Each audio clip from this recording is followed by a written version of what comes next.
Whether semi-automatic or full manual, I'm going to show you how to set up your Kawasaki KLX clutches right now.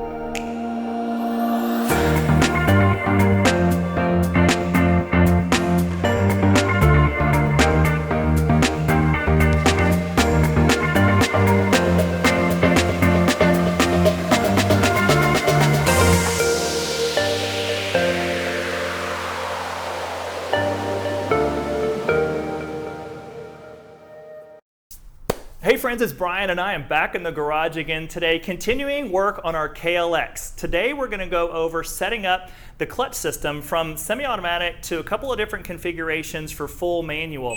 Some of these configurations can save a significant amount of unsprung weight on your crank, and you may really want to consider investing in the top level super lightweight system that you can get from the guys over at T-Bolt USA. By the way, if you're looking to up your Mini or trick out your Mini in any way, your KLX, your CRF, your CT70, those are the guys to talk to. So look up tboltusa.com on the web, talk to those guys. They're super nice to deal with. A couple other things. One is there's different configurations, as I mentioned, for this setup. So if you know exactly how you want to set your bike up, you can look in the description box and find time points for the various configurations, and then maybe like skip to the end to put the clutch cover on. So I tried to make this like as efficient as possible for viewers so that they can move around if you need it.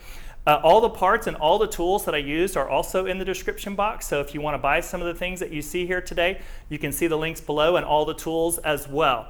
There's not much more for me to say, I think, than that. It's a pretty easy job, frankly.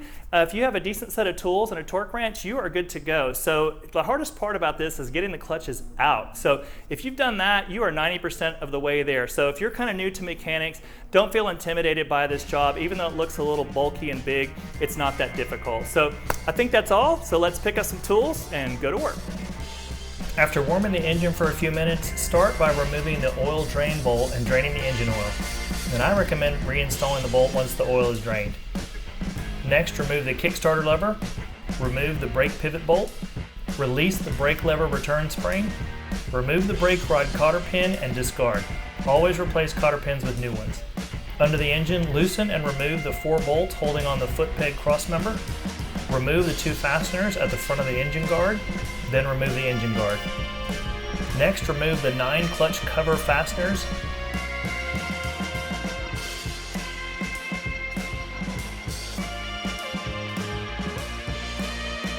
And the clutch cover. Remove the ball assembly or it's guaranteed to fall off. To remove the primary clutch hub, some people use an impact wrench, but you risk misaligning the crank using this technique, so I wedge a flared nut between these 2 gears. Then use a breaker bar and a 19mm socket to relieve the nut. Next, remove the secondary clutch release lever and the release cam. Now remove the primary clutch hub assembly. On the secondary clutch, remove the outer bearing and the bearing holder. Using a clutch holder, remove the 19mm clutch hub nut. You can also wedge the flared nut between the gears from the bottom. Finally, remove both clutches together. All right, so the clutches are out. When we come back, we're going to go over the 4 different configurations, starting with the OEM stock setup. Be right back. Start by lubricating and installing the secondary clutch collar. Install both clutches together. If for some reason this one-way bearing came out during disassembly, make sure this arrow is oriented in this direction. Thread on the nut.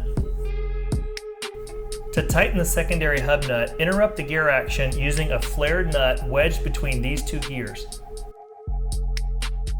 Then torque the nut to 72 Nm. Install the bearing holder and bearing.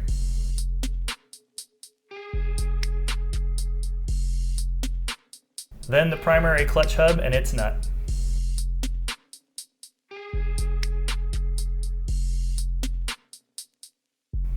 Using something like this dime to spread the compression load, insert a flared nut gear interrupter like this.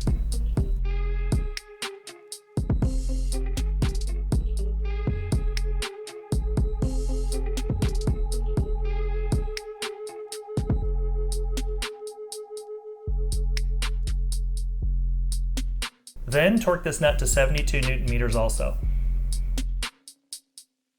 Remove the gear interrupter,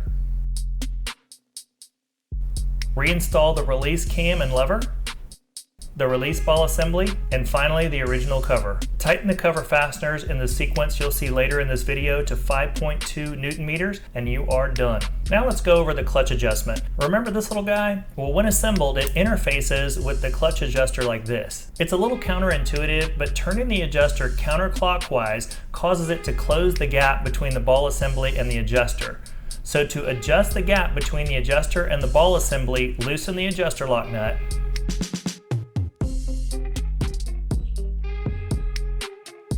turn the adjuster screw counterclockwise until you feel resistance. At that point, turn the adjuster clockwise a quarter turn.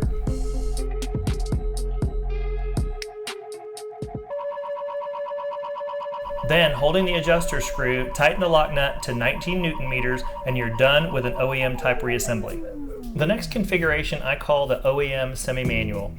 In this configuration, you have the use of the semi-automatic clutch, but you have a manual clutch in case you want to slip the clutch in a turn or some other time. The total sprung weight of the components used is 3 pounds, 10.4 ounces. In this configuration, you won't need the release ball assembly, the release lever, or the release cam.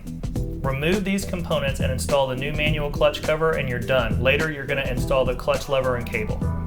Next is the OEM modified manual. In this configuration, you still have a full manual clutch at a great price point using mostly stock components, but with a weight disadvantage. The total weight of this configuration is 1 pound, 12.1 ounces, and it saves almost 2 pounds over stock. In this configuration, first remove the clutch collar.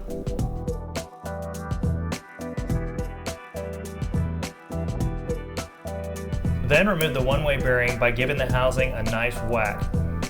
Lube and install the secondary clutch collar. Then install both clutches together. Next, install the aluminum aftermarket spacer, making sure that it's seated against the primary clutch housing. Now reinstall the OEM collar and the nut. Install the secondary clutch nut. Then insert the flange nut gear interrupter just like this. Then torque the secondary clutch nut to 72 Newton meters. Install the primary clutch flange nut gear interrupter just like this.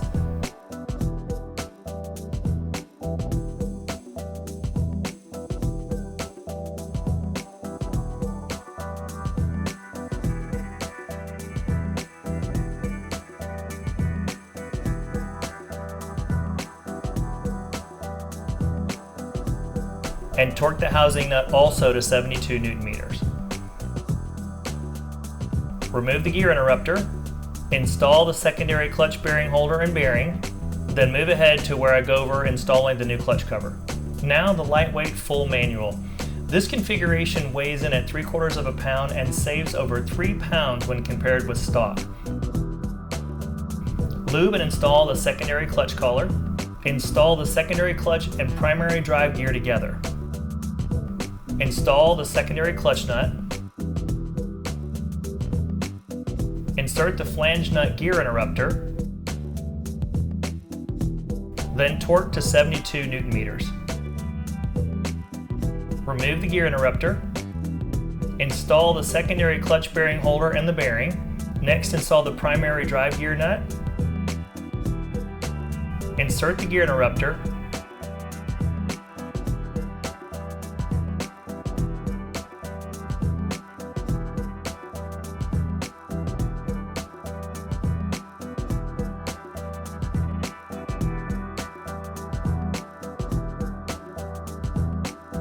And torque the nut to 72 Newton meters. Remove the gear interrupter and hang on, I'm going to show you how to do the cover.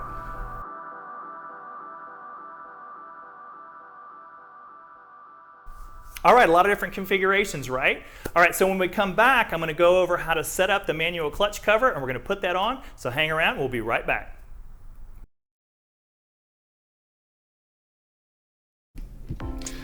To set up the outer cover, we need some parts off the old clutch cover, starting with the 2 dowels.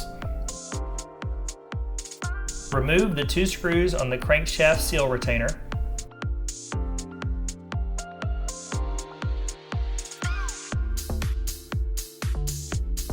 Then remove the retainer.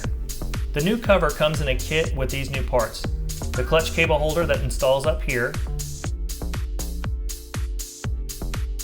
a new shifter seal, clutch lifter arm and O-ring, return spring,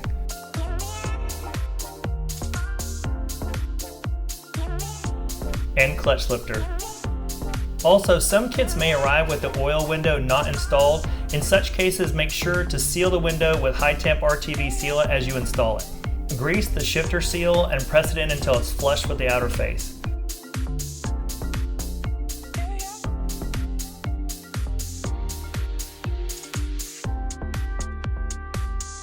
Install the lifter arm return spring like this. Lube the shaft and slide on the O-ring.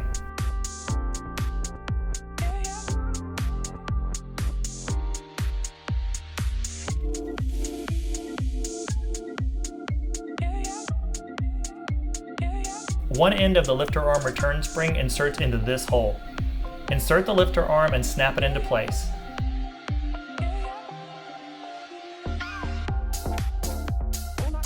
Install the oil filler cap and the related O-ring. Lube the new crankshaft seal included in the kit. Install it with the flat side facing out and press it flush.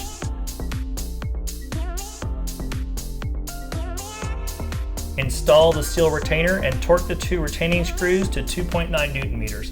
And it doesn't hurt to put some blue Loctite on these first. Rotate the lifter arm to expose the flat face. Insert the clutch lifter, and it helps to put some grease on this first to keep it from falling out.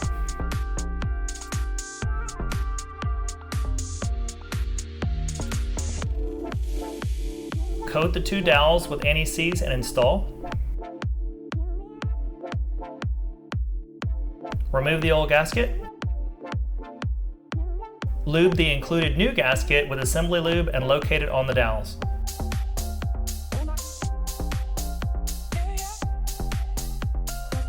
Now install the cover, locating it on the dowel pins.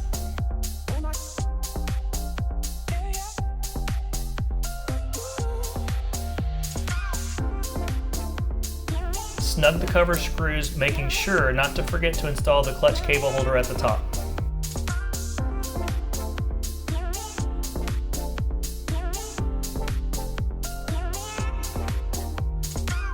Torque the fasteners in this sequence to 5.2 Newton meters.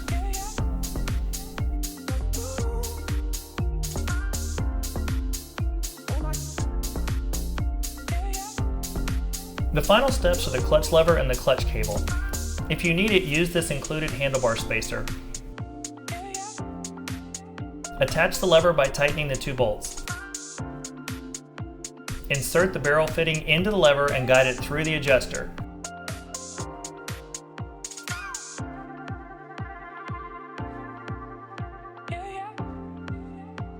Secure the dust cover by tightening this little screw. Guide the cable behind the number plate and around the frame, making sure that it won't bind when the forks are turned. Route the pair fitting into the lifter arm pivot housing. Adjust the cable slack. Then snug the two opposing adjuster lock nuts and you're done. You can modify the clutch cable holder angle by bending it a little bit with an adjustable wrench, and that's it. All right, do you have the confidence to go out in your garage and try this job yourself? If you don't, well, you should. It's not a very difficult job. Just get out there and give it a shot. By the way, I didn't go through some of the details like putting oil back in your motor, putting your foot pegs on and all that, but if you really need help with that, just watch the beginning of the video. I'm sure you can find it and figure it out for yourself. All right, so I appreciate so much that you watched today. Hope that you enjoyed watching this video. We're looking forward to seeing you back here again, and make sure to have fun in your garage.